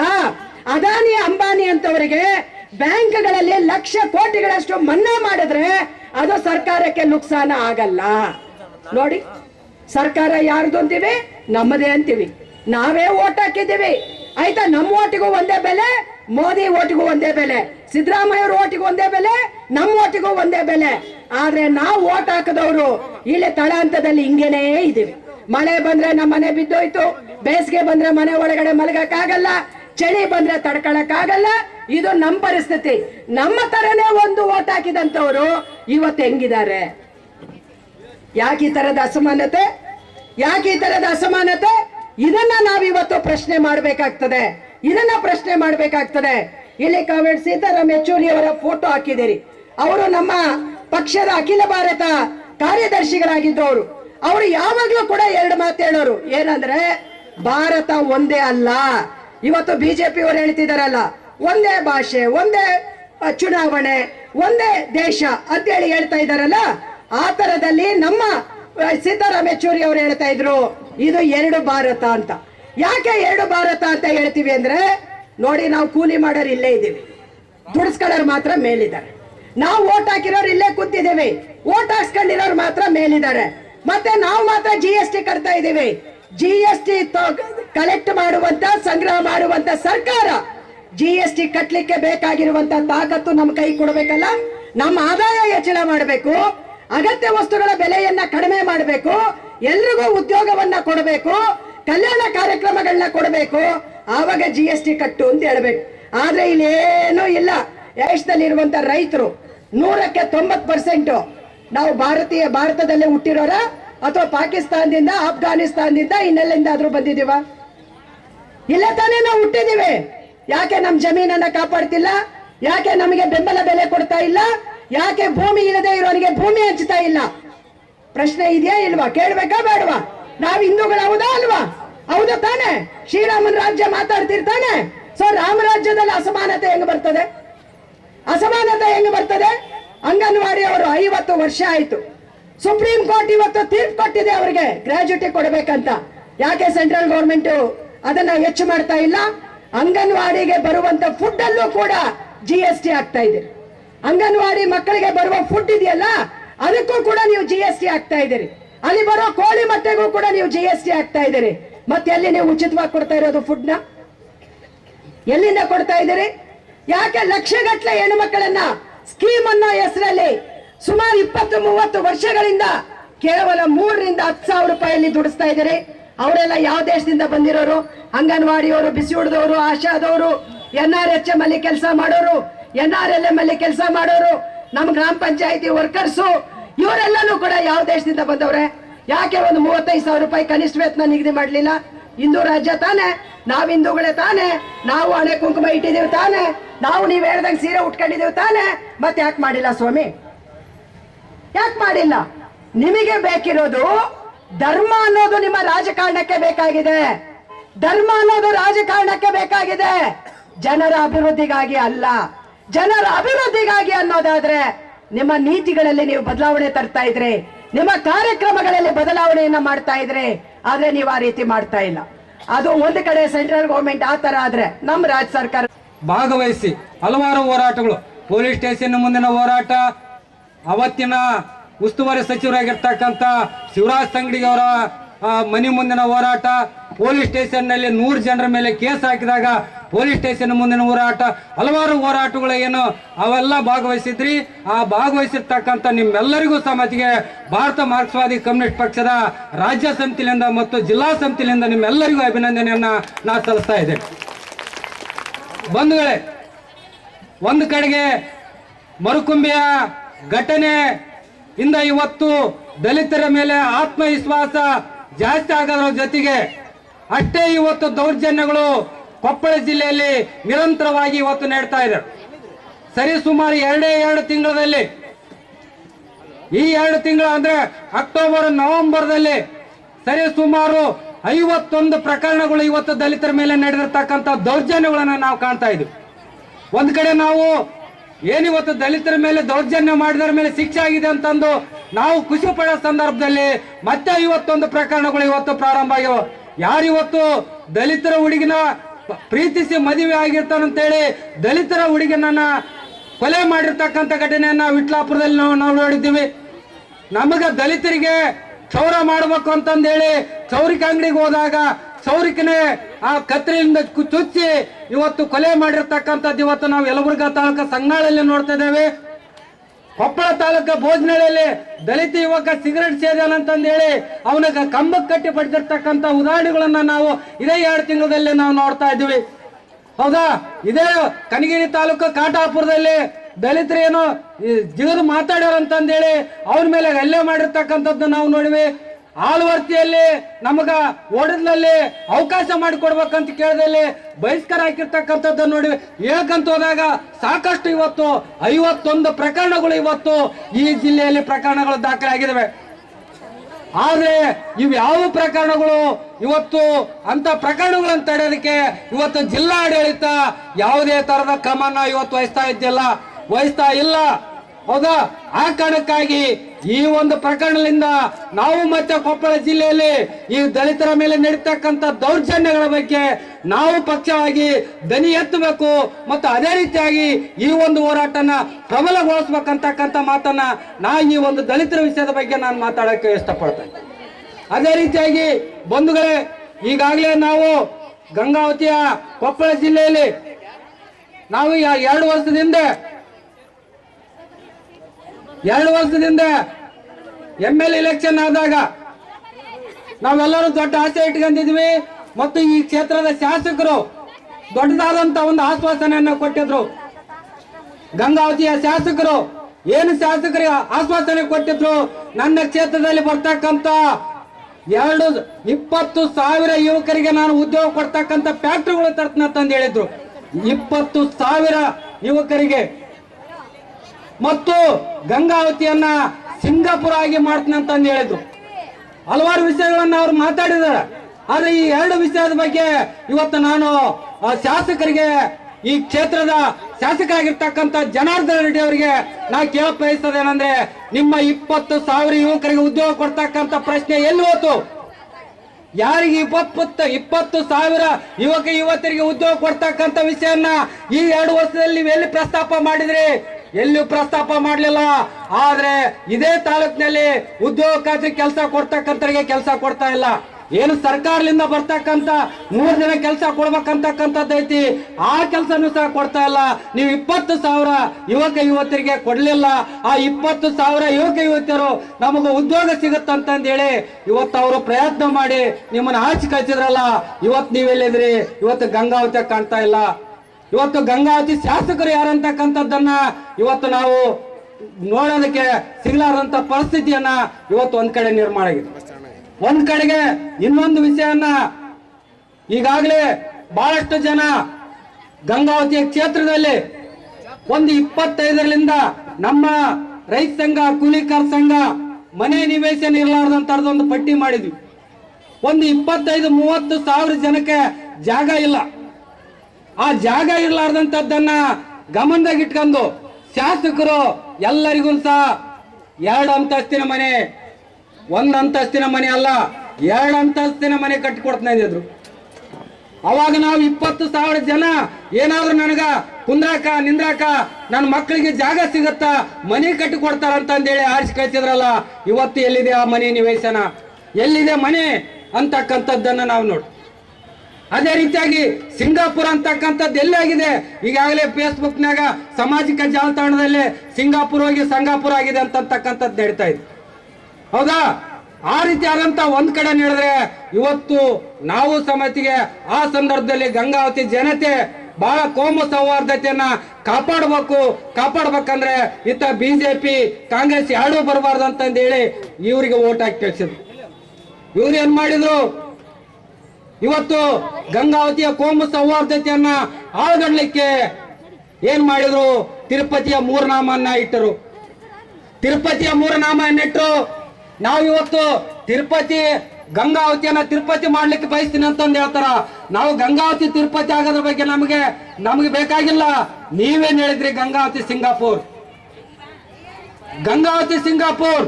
30,000 ಜನಕ್ಕೆ ಮನೆ ಕಟ್ಟಿಸಿಕೊಡ್ತಕ್ಕಂಥದ್ದು ಅಂತ ಗಂಗಾವತಿ ಬೇಕು.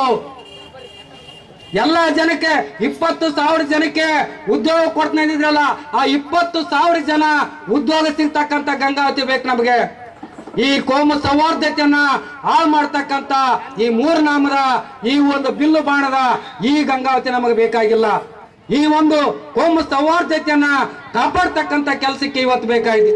ಚುನಾವಣೆ ಪೂರ್ವದಲ್ಲಿ ಎಲ್ಲರೂ ಇವತ್ತು ಆಂಜನಾದ್ರಿ ಬೆಟ್ಟದ ಬಗ್ಗೆ ಮಾತಾಡಿದ್ರು. ಈಗ ಯಾರು ಮಾತಾಡ್ತಾರ? ನಾವು ಇಷ್ಟು ಕೋಟಿ ಕೊಟ್ಟಿವಿ, ಅಷ್ಟು ಕೋಟಿ ಕೊಟ್ಟಿವಿ ಅಂತಂದು ಹೇಳ್ತಾರೆ. ಆದ್ರೆ ಎಷ್ಟು ಕೋಟಿ ಇವತ್ತು ಬಂದಿಲ್ಲ. ಚುನಾವಣೆಯಲ್ಲಿ ಹಿಂದೂಗಳ ಮನೋಭಾವನೆಯನ್ನ ಕೆರಳಿಸ್ಲಿಕ್ಕೆ ಇವತ್ತು ಆಂಜನಾದ್ರಿಯನ್ನ ಇವತ್ತು ಇವ್ರು ಮಾಡ್ತಾರೆ. ಆದ್ರೆ ಅವ್ರಿಗೊಂದು ಉದ್ದೇಶ ಇದೆ. ಇವತ್ತು ಇಡಿಯಾಗಿ ಆಂಜನಾದ್ರಿ ಬೆಟ್ಟವನ್ನ ಕೋಮುವಾದೀಕರಣ ಮಾಡಿ ಇಲ್ಲಿ ಆ ರಾಜಕಾರಣ ಮಾಡ್ಬೇಕಂತಕ್ಕಂತ ಬಿಜೆಪಿಯ ಆಟ ಏನಿದೆ ಅದು ಇವತ್ತು RSS ಬಹಳ ಸುದೀರ್ಘವಾಗಿ ಇವತ್ತು ಕೆಲಸ ಮಾಡ್ತಾ ಇದೆ. 1400 ರೂಪಾಯಿಗೆ ಮಾರಾಟ ಮಾಡುವಂತಕ್ಕಂಥ ಪರಿಸ್ಥಿತಿ ನಿರ್ಮಾಣ ಆಗಿದೆ. ರೈತ ಇವತ್ತು ಒಕ್ಕಲ್ತನವನ್ನ ಬಿಟ್ಟು ಇವತ್ತು ದಿವಾಳಿ ಆಗ್ತಿದ್ದಾನ.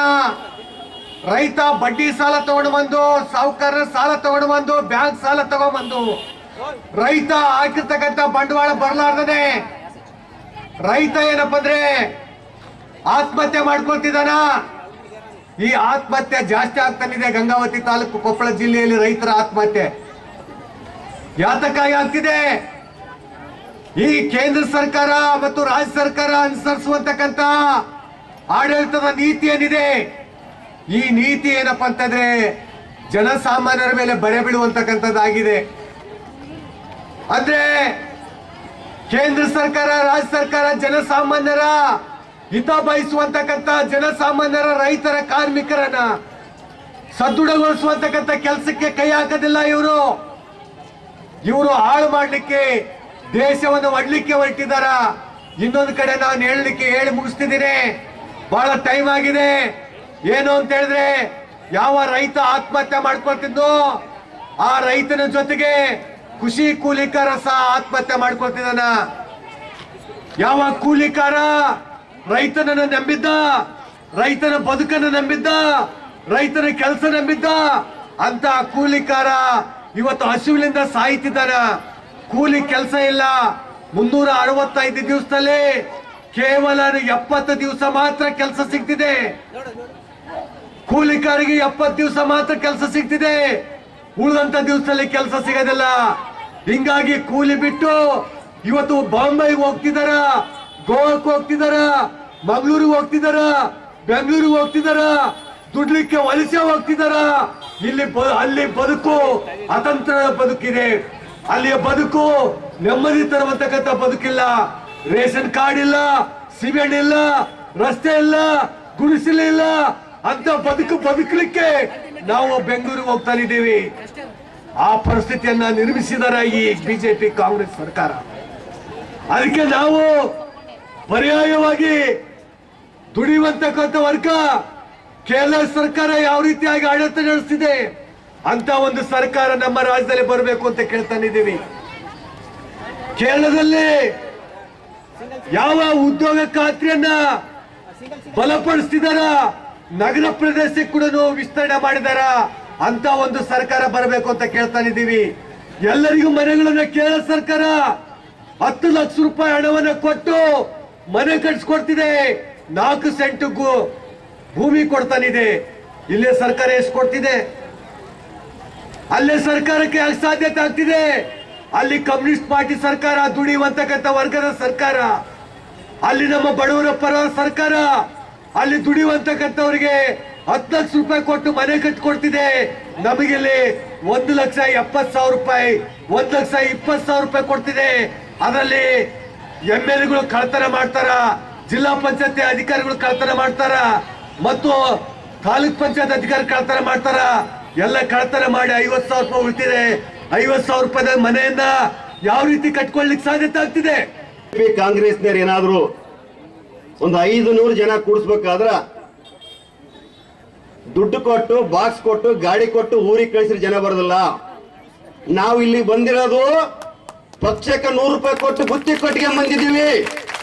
ಇದು ನಮ್ಮ CPM ನ ಕೆಂಪು ಜೆಂಡಾ ಸಿದ್ಧಾಂತ ಅಂತ ಹೇಳದ ಜೊತೆಗೆ ಇವತ್ತು ಸಾವಿರಾರು ಜನಸಂಖ್ಯೆಯಲ್ಲಿ ಕೊಪ್ಪಳ ಜಿಲ್ಲೆಯಲ್ಲಿ ಆಗಮಿಸಿದ್ರಿ. ನಿಮ್ಮೆಲ್ಲರಿಗೂ ಸಹ CPM ಪಕ್ಷ ಜಿಲ್ಲಾ ಸಮಿತಿಯಿಂದ ಹೃತ್ಪೂರ್ವಕವಾಗಿ ಅಭಿನಂದನೆ ಸಲ್ಲಿಸ್ತಾ ಇದ್ದೀನಿ. ಸಂಗಾತಿಗಳು ಹಗಲು ಇರುಳು ಸಹ ಇದಕ್ಕಾಗಿ ಕೆಲಸ ಮಾಡಿದ್ರಿ. ಇವತ್ತು ಈ ಒಂದು ಸಭೆಯಲ್ಲಿ ಭಾಗವಹಿಸಕ್ಕಾಗಿ ಹನುಮಸಾಗರದಿಂದ 100 ಕಿಲೋಮೀಟರ್, 150 ಕಿಲೋಮೀಟರ್ ಬೆಳಗಿಂದ ದಾರಿ ಬಂದಿದ್ರಿ. ನೀವು ಗಾಡಿಗಳು ಮಾಡ್ಕೊಂಡು, ಬಸ್ಸಿಗೆ ಮಾಡ್ಕೊಂಡು, ಬುತ್ತಿ ಕಟ್ಕೊಂಡು ಬಹಳ ಕಷ್ಟಪಟ್ಟು ಈ ಒಂದು ಸಮ್ಮೇಳನಕ್ಕೆ ಬಂದಿದ್ರಿ. ಉದ್ದೇಶ ಏನು? ಇಡೀ ನಮ್ಮ ಜಿಲ್ಲೆಯ 4ನೇ ಭಾಗ ಮಾತ್ರ ನೀರಾವರಿ ಇದೆ. ಇನ್ನು 75% ಭಾಗ ನೀರಾವರಿ ರೆಡಿ ಮಾಡಿದ್ರ ಮಾಲಕ್ ಕಟ್ತಾನ. ಆದ್ರೆ ರೈತರ 6 ತಿಂಗಳು ದುಡಿದು ಒಂದು ನೆಲ್ ಬೆಳೆದ್ರ ಬೆಲೆ ನಾವು ಕಟ್ಟಕ್ಕಾಗಲ್ಲ. ಯಾವನೋ ಮಾಲಕನ ಕೈಗಿರ್ತೈತಿ ಬೆಲೆ ಕಟ್ಟೋದು. ಅಂತ ಪರಿಸ್ಥಿತಿಯಲ್ಲಿ ನಾವಿದ್ದೀವಿ. ನಮ್ಮ ಜಿಲ್ಲೆಯಲ್ಲಿ ಬೆಳೆದಿದ್ದೀವಿ ನಾವು ನೆಲ್ಲು. ಮಳೆರಾಯ ಬಂದು ಕೊಚ್ಕೊಂಡು ಇವತ್ತು ಅಲ್ಪ ಸ್ವಲ್ಪ ನೆಲ್ಲು ಮಾರ್ಕೆಟ್ ಇತ್ತಂದ್ರ ರೇಟ್ ಕೇಳ್ತಕ್ಕಂಥವ್ರಿಲ್ಲ. ಬಿಜೆಪಿ ಕಾಂಗ್ರೆಸ್ನವ್ರೆ ಓಟ್ ಬಂದಿದ್ರಿ, ಮಾತಾಡ್ರಿ ಅಂತ ಕೇಳೋಕಾಗಿದ್ರಿ. ಮಾತಾಡ್ರಿ ಇದ್ರ ಬಗ್ಗೆ. ಓಟ್ ಹಾಕ್ಕೊಂಡು ಹೋಗಿದ್ರಲ್ಲ, ಜಾತಿ ಹಂಚಿ ಆಂಜನೇಯರು ಅಂತ ಹೇಳಿ, ಆಂಜನೇಯರು ಅಂತ ಹೇಳಿ ಅದ ಮಂದಿ ಅದ್ರಿ. ನಮ್ಮ ರೆಡ್ಡಿ ಅವರು ಬಂದ್ರು, ಇಡೀ ಗಣಿ ನುಂಗಿ ಗಂಗಾವತಿ ನಾನು ಭ್ರಷ್ಟಾಚಾರಿ ಅಲ್ಲ ಅಂತ ಹೇಳಿದ್ರು. ನಾನು ಸಿಂಗಾಪುರ ಮಾಡ್ತೀನಿ, ನಮ್ಮ ಗೆಳೆಯರು ಔಟ್ ಆಫ್ ಕಂಟ್ರಿ ದುಡ್ಡು ತಂದು ಹಾಕ್ತೀನಿ ಅಂತ ಎಲ್ಲಿದ್ದಾರೆ? ಆತ ಒಂದು ದಿನ ರೈತರ ಬಗ್ಗೆ ಮಾತಾಡಿಲ್ಲ, ಕೂಲಿಕಾರ ಬಗ್ಗೆ ಮಾತಾಡಿಲ್ಲ, ಕಾರ್ಮಿಕರ ಬಗ್ಗೆ ಮಾತಾಡಿಲ್ಲ. ಮಾತಾಡೋ ಓನ್ಲಿ ಕೆಂಪು ಜೆಂಡ ಮಾತ್ರ ಇಡೀ ಜಿಲ್ಲೆಯಲ್ಲಿ ಮಾತಾಡ್ತಾ ಇದೆ, ಕೂಲಿಕರ ಬಗ್ಗೆ, ಕಾರ್ಮಿಕರ ಬಗ್ಗೆ. ನಾವು ತಿಳ್ಕೋಬೇಕಾಗಿದೆ, ಇಡೀ ಜಿಲ್ಲೆಯಲ್ಲಿ ಸುಮಾರು 75-80% ನಾವು ಕೆಂಪು ಜೆಂಡ ಮುಟ್ಲಾರದ ಮನೆ ಇಲ್ಲ. ಇವತ್ತು CPM ಪಕ್ಷ ಹಲವಾರು ಸಾಮೂಹಿಕ ಸಂಘಟನೆ ಹೆಸರಿನಲ್ಲಿ ಎಲ್ಲ ಕುಟುಂಬಕ್ಕೆ ಸಂಬಂಧಪಟ್ಟಂಗ, ವಿದ್ಯಾಭ್ಯಾಸಕ್ಕೆ ಸಂಬಂಧಪಟ್ಟಂಗ, ನಮ್ಮ ಬದುಕಿಗೆ ಸಂಬಂಧಪಟ್ಟಂಗ, ನಮ್ಮ ಕೂಲಿಗೆ ಸಂಬಂಧಪಟ್ಟಂಗ, ನಮ್ಮ ಬೆಲೆ ಏರಿಕೆಗೆ ಸಂಬಂಧಪಟ್ಟಂಗ ಹೋರಾಟ ಮಾಡ್ತಕ್ಕಂಥದ್ದು ಓನ್ಲಿ ಸಿಪಿಎಂ ಇಡೀ ಜಿಲ್ಲೆಯಲ್ಲಿ. ಇವರು ಬರ್ತಾರ ಯಾವಾಗ ಚುನಾವಣೆ ಬಂದಾಗ ಜಾತಿ ಅನ್ಸ್ತಾರ, ಎಂಡ ಅನ್ಸ್ತಾರ, ಧರ್ಮ ಅನ್ಸ್ತಾರ. ಈ ದಿನದಾಗ ಯಾಕೆ ಬರೋದಿಲ್ಲ? ರೈತರ ಸಂಕಷ್ಟದಲ್ಲಿ, ಕೂಲಿಕಾರ ಸಂಕಷ್ಟದಲ್ಲಿದ್ದಾಗ ಒಂದು ದಿನ ಆದ್ರೂ ಬಿಜೆಪಿ ಮತ್ತು ಕಾಂಗ್ರೆಸ್ನವರು ಉದ್ಯೋಗ ಖಾತ್ರಿ ಬಗ್ಗೆ ಏನಾದ್ರು ಧ್ವನಿ ಎತ್ತಿದ್ದು ಕೇಳಿದಿರಾ? ರೈತರ ಬಗ್ಗೆ ಧ್ವನಿ ಎತ್ತಿದ್ದು ಕೇಳಿದ್ರ? ಅಂಗನವಾಡಿ, ಬಿಸಿ ಊಟ, ಪಂಚಾಯತಿ, ಹಮಾಲಿ ಯಾರ ಬಗ್ಗೆ ಆದ್ರೂ ಧ್ವನಿ ಎತ್ತಿ ಜೆಂಡ ಹಿಡಿದು ಹೋರಾಟ ಮಾಡಿದ ಕೊಪ್ಪಳದ ಇತಿಹಾಸ ಇದೆ ಅವರಿಗೆ? ಇತಿಹಾಸ ಇರೋದು ಸಿಪಿಎಂ ಮಾತ್ರ ಇತಿಹಾಸ ಇದೆ ಈ ಜಿಲ್ಲೆಯಲ್ಲಿ. ನಾವು ಕೂಲಿಕಾರರು, ಬಡವರು, ರೈತರು, ಕಾರ್ಮಿಕರು, ದಲಿತರು, ಅಲ್ಪಸಂಖ್ಯಾತರ ಪರವಾಗಿ ಹೋರಾಟ ಮಾಡ್ತಕ್ಕಂಥ ಜನ ನಾವು. ಮುಂದಿನ ದಿನ ಪ್ರತಿಯೊಂದು ಹಳ್ಳಿಯಲ್ಲಿ ನಾವು ಸಂಘಟಿತರಾಗಬೇಕು. ಪಕ್ಷನ ಮನೆ ಮನೆಗೆ ತಗೊಂಡು ಹೋಗ್ಬೇಕು. ಪಕ್ಷನ ಜಾತ್ಯತೀತ ನಿಲುವಿನಲ್ಲಿ ನಾವು ಪ್ರಗತಿ ಪರವಾಗಿ ಕಟ್ಟಬೇಕು. ಕಟ್ಟುವ ಜವಾಬ್ದಾರಿ ಜನಗಳ ಮೇಲಿದೆ, ನಮ್ಮ ಮೇಲಿದೆ, ಇಲ್ಲಿ ಕುಂತ್ಕೊಂಡರ ಮೇಲೆ ಜವಾಬ್ದಾರಿ ಇದೆ. ನಾವು ಚುನಾವಣೆ ಬಂದಾಗ ಜಾತಿನ ದೂರ ತಪ್ಪಿ, ಧರ್ಮದ ದೂರ ತಪ್ಪಿ ನಿಜವಾದ ಕಾರ್ಯಕರ್ತರಿಗೆ ಓಟ್ ಹಾಕ್ಬೇಕು. ಅದು ಸಿಪಿಎಂ ಮೇಲೆ ಮಾತ್ರ ನಿಜವಾದ ಕಾರ್ಯಕರ್ತರು ಸಿಗ್ತಾರ. ನಾವು ಚುನಾವಣೆ ಮಾಡ್ತೀವಿ. ಚುನಾವಣೆ ಎಂತ ಚುನಾವಣೆ ಅಂದ್ರೆ ಓಟ್ ಕೊಡತಕ್ಕಂಥ ದುಡ್ಡು ಕೊಟ್ಟರು, ಊಟ ಕೊಟ್ಟು ಓಟ್ ಕೊಡಬೇಕು ಅಂತ ಚುನಾವಣೆ ಮಾಡ್ತೀವಿ. ಅಂತ ಚುನಾವಣೆ ಬಂದಾಗ ಮಾತ್ರ ನಿಜವಾದ ಕೆಲಸ ಈ ಕ್ಷೇತ್ರದಲ್ಲಿ ಆಗ್ತಾವ. ಮುಂದಿನ ದಿನದಲ್ಲಿ ಜಿಲ್ಲಾ ಪಂಚಾಯತ್, ತಾಲೂಕ್ ಪಂಚಾಯತ್ ಬರ್ತಾವ. ಜಿಲ್ಲಾ ಪಂಚಾಯತ್, ತಾಲೂಕ್ ಪಂಚಾಯತ್ಗೆ ಈಗಾಗಲೇ ಕುಷ್ಟಗಿ, ಗಂಗಾವತಿಯಲ್ಲಿ ತೀರ್ಮಾನ ಮಾಡಿದ್ವಿ. ನಾವು ಜಿಲ್ಲಾ ಪಂಚಾಯತ್, ತಾಲೂಕ್ ಪಂಚಾಯತ್ ನಿಲ್ಲಬೇಕು ಮತ್ತು ಗೆಲ್ಲಬೇಕು ಅಂತ ತೀರ್ಮಾನ ಮಾಡಿದ್ವಿ.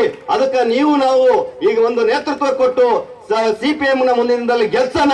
ಜನ ಪರವಾಗಿ ಕೂಲಿಕಾರರು, ರೈತರು ಮತ್ತು ದಲಿತರು, ಕೂಲಿಕಾರರ ಬಗ್ಗೆ ಹೋರಾಟ ಮಾಡ್ಲಿಕ್ಕೆ ಅನಿವಾರ್ಯತೆ ಇದೆ. ಮುಂದಿನ ದಿನದಲ್ಲಿ ಗೆಲ್ಸನ ಅಂತ ಹೇಳಿ ನನಗೆ ಮಾತಾಡಕ್ಕೆ ಅವಕಾಶ ಕೊಟ್ಟಂತ ನಿಮ್ಮೆಲ್ಲರಿಗೂ ಮತ್ತು ವೇದಿಕೆ ಮೇಲೆ ಇರ್ತಕ್ಕಂಥ ಎಲ್ಲರಿಗೂ ಅಭಿನಂದನೆ.